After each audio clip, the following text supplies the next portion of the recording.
Good morning, everybody. Good morning, everybody. I'll not bore you with the taxations. I'll only speak about my journey of my life, what lessons I learned about my failures. Can you imagine a local lad coming to a TEDx platform and talk on something on his failures? I never dreamt about it rather.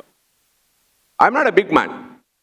A small lad from Karnataka, studied in Kannada, and learned English for a period of time. I don't think I can speak English better than you people. I know you are excellent speakers. In spite of it, what I could able to make a difference in my life, all these the last 30 years, I'll just give a snip of it. My name is B.V. Murali Krishna. Basically, my profession is a veterinary surgery. I done my veterinary surgeon to a taxman. You may wonder how it is a live surgery to a file surgery. The words are same, jumble up here and there. The precision is the same where I worked in a surgery or here. Meticulously I worked and I could able to make a difference.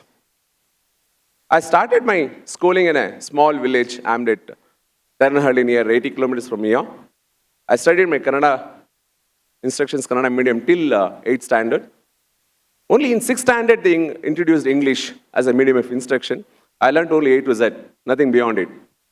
Only in 8th standard I came to know how tough it is because all subjects were taught in English.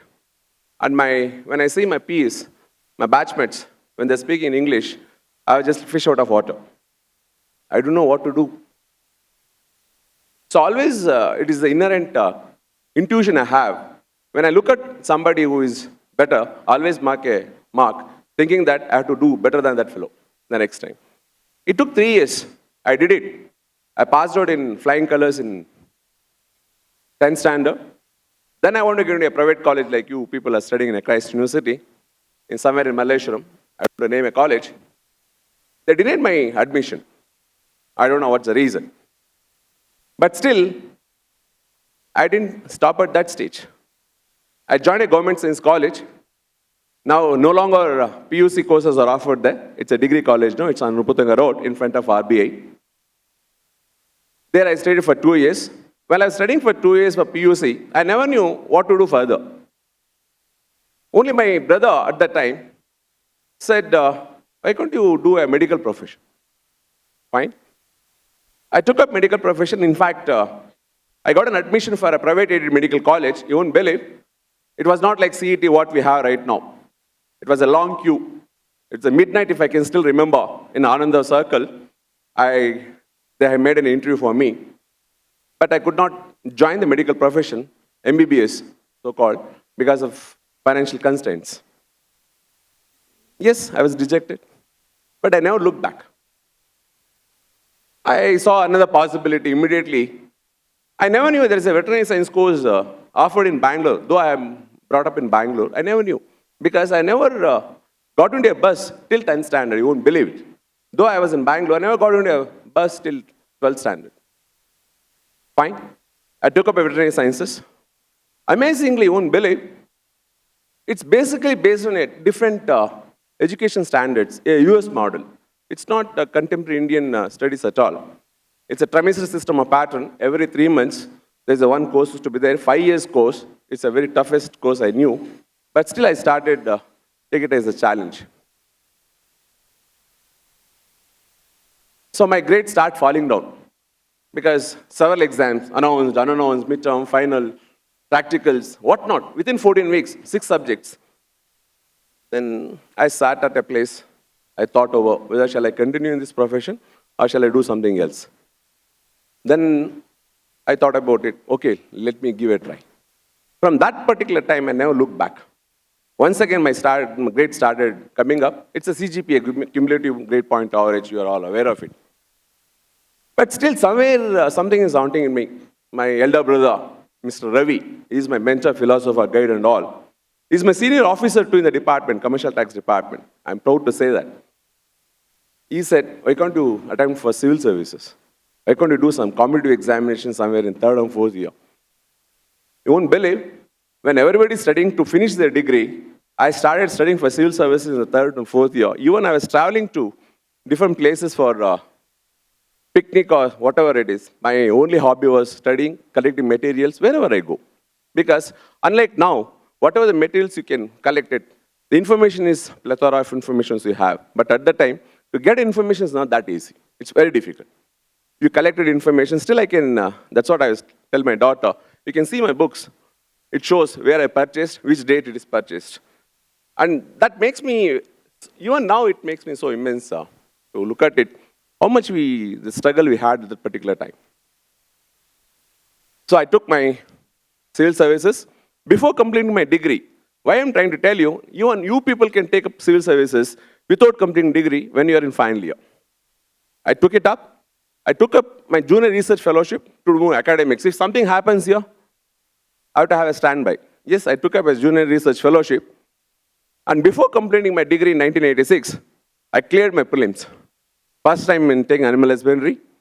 I cleared my junior research fellowship. I stood all India level first. And I passed out in 86, August also. All the three things I did. But what to do next? When all my fellow batchmates are working, because once they finished, out of 120 students, I stood 6th place. That's really a pleasure to look at it. 120 students, not a small joke. So when everybody is working, then I thought, okay, give me a try for the civil service. Because anyhow, my prelims exams have been passed. Let me go for mains exams. There were 2 subjects at the time. I took up another zoology and animal husbandry. I sat for the exams somewhere in December 1986. I left IS studies. I left my research fellowship. I stood all India level first. Only I considered my prelims civil services, mains. After that, I couldn't clear mains also. I was really dejected once again because everybody is working, earning money. Out of 120, only I am alone here. My people have done TOEFL, GRE, they have gone out of country. Yes, I had the written TOEFL. I got the GRE, everything scored, but I didn't go out at all. Okay. Work for civil service once again the next year. I took up Indian Forest Service examination. I didn't leave that also. The second attempt of civil services in 1987. And further,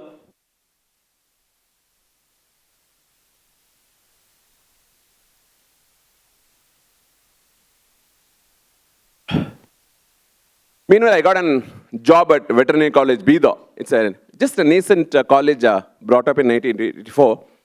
I took up the profession because I knew something is going wrong. But still, I didn't leave to take up my civil service and pursuit there also. You won't believe, I took Andhra Pradesh Public Service Examination. Can you believe it? I cleared it. I went up to the interview, but for some reason didn't select me. Leave it. And meanwhile, I wrote my Karnataka Administrative Services first attempt in 89. I couldn't make it up because of some reasons. I could not travel from Bidar to Gulbarga. The transportation was not that good as it is now. It was so bad.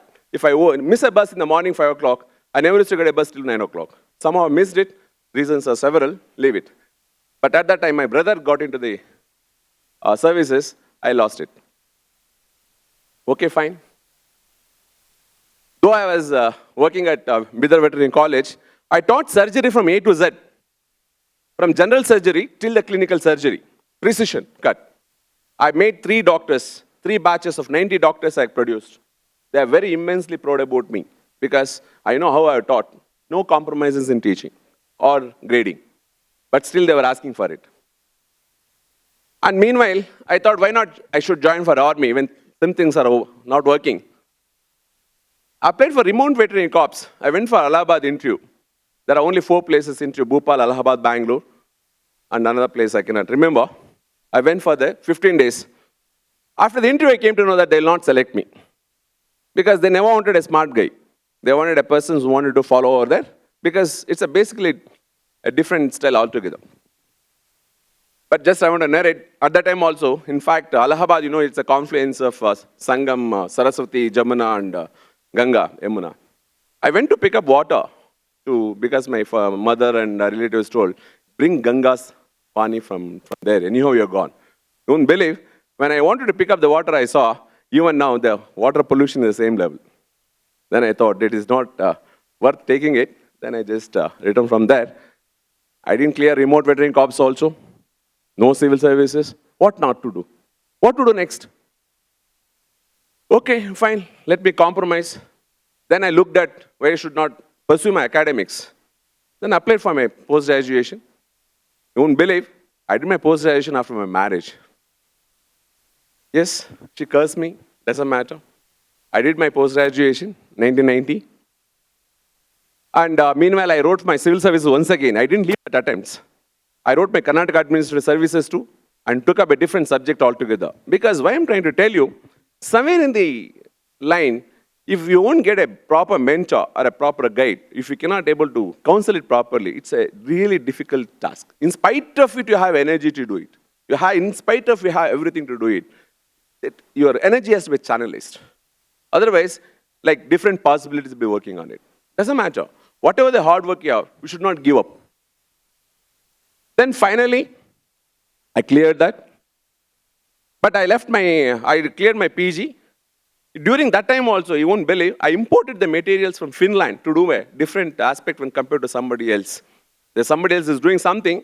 I imported biodegradable implants from Finland, University of Tampere. I worked on that particular thing. I'm the first person to work on biodegradable implants in that particular time, 1990s. Finally, I cleared that. Nothing is happening. Then I went back to my veterinary college as a teacher. Then once again, I wanted to pursue my PhD because it's a long struggle of battle to see that the exams are clear because of Karnataka Administration, whichever it is. It took 5 years to see that my results get announced. Not everybody, rather. Finally, it came in 1997. I was doing my PhD. I left PhD. I left my post-graduation. And I came back to the administration because I got selected as Assistant Commissioner of Commercial Taxes by the time. Really a proud moment. You won't believe. 27 to 1997. I joined as Assistant Commissioner of Commercial Taxes and never looked back. Graduated to Deputy Commissioner, promoted. I'm now as a Joint Commissioner of Commercial Taxes, Division 1 Administration working. And meanwhile, several challenges I took it up. Putting the electronic platform in a place. I didn't do myself without the help from a bill collector, from the lowest strata till to the Commissioner of Commercial Taxes, who had a highest visionary. They chose me as a person to spear that particular project. I took it as a challenge. Yes, you won't believe, I covered nook and corner of the state. I conducted more than 100 sessions in the 1 year. From 2014 to 2015, I might have covered more than 100 sessions across the state. From 30 to 800 people gathered. And speeches runs from 3 to 4 hours, interactions another 2 hours. Means to say, the morning and afternoon sessions, alternated way, you won't believe, we have crossed. We touched each and everybody. With associations, not alone I could do it. With the Association of Trade and Industries, dealers, stakeholders, chartered accountants, cost accountants, practitioners, everybody involved in that particular. It's a big momentum. You may think what a government official can do. I'm telling you honestly, if you mind, you can do wonders. It's the only thing that perception has to change. Whether they will work it or not, it has to be changed. People are working. Only I got a chance to speak what actually we are doing. There are so many people without, they cannot express that, doing their job silently. So in fact, I worked on electronic platform as for an audit, wherein accounting and transparency is very clear. And you won't believe, we got 2 national awards from the government, central government. For Prime Minister's office, we got 2 national awards for e-governance, and our compliance rating is 97.73%. Among the dealers whomever we have worked, 97%, we are the first in India in e-governance activities. I'm very proud to say I'm also a part for that particular, getting an award to the department. It's not a small joke. See, among 29 states, 7 union territories, 1 union, we are making that particular big success. Successfully we are in the first place. You can go and log on to the dapp.org.in. You'll come to know where we stand as Karnataka. 97.73% is the compliance. In that particular journey, we also rolled out electronic uploading of purchase and sales statement. You may wonder what it is. It's simple. Your sales, a purchase, invoice, details, capturing on the online. You people need not show the books of accounts. The dealers do not come to the office. We can work from back end. We can shoot up notices, or we can give a refund to them without any hassles. You won't believe, with that particular project rolled out, we have achieved 94% is the compliance. 94%, 1,17,000 dealers, 94% of the compliance, and we have achieved that. And finally, without that, we cannot roll out the goods and service tax. I think budget session has started yesterday. This budget session, they're going to discuss on whether the GST has to be rolled out. Once it's rolled out, because of the eUPaSS, the purchase and sales statement, what actually the project I rolled out, that is a stepping stone for success. So my WhatsApp motto itself is that eUPaSS, a great step to GST. Without eUPaSS, nothing can be done. And it has been replicated not only in Andhra Pradesh, in all other states, they are replicating my projects, what we have done. And it could happen only because of the participations of everybody. What I would like to say, yes, you have constraints in your life. You have challenges in your life. But end of the day, you have to take it as a challenge. You have to move forward, steadfast, without looking back.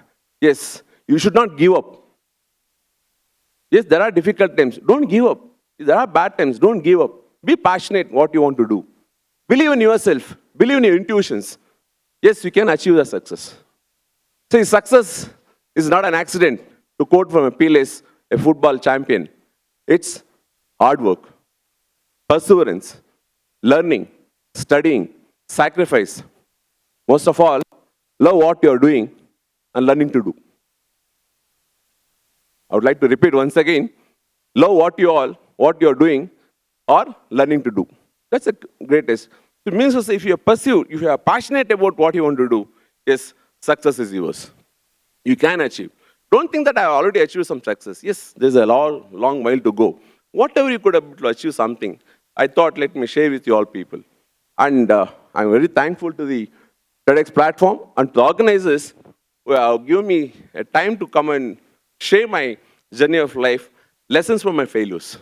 So there are different possibilities. Finally, we could achieve something, we could do something, and who stood in my life throughout my career, in my hardships. Thank you, everyone, my family, my friends, my well-wishers, my teachers, my friends, particularly my family, particularly now, daughters. Thank you very much.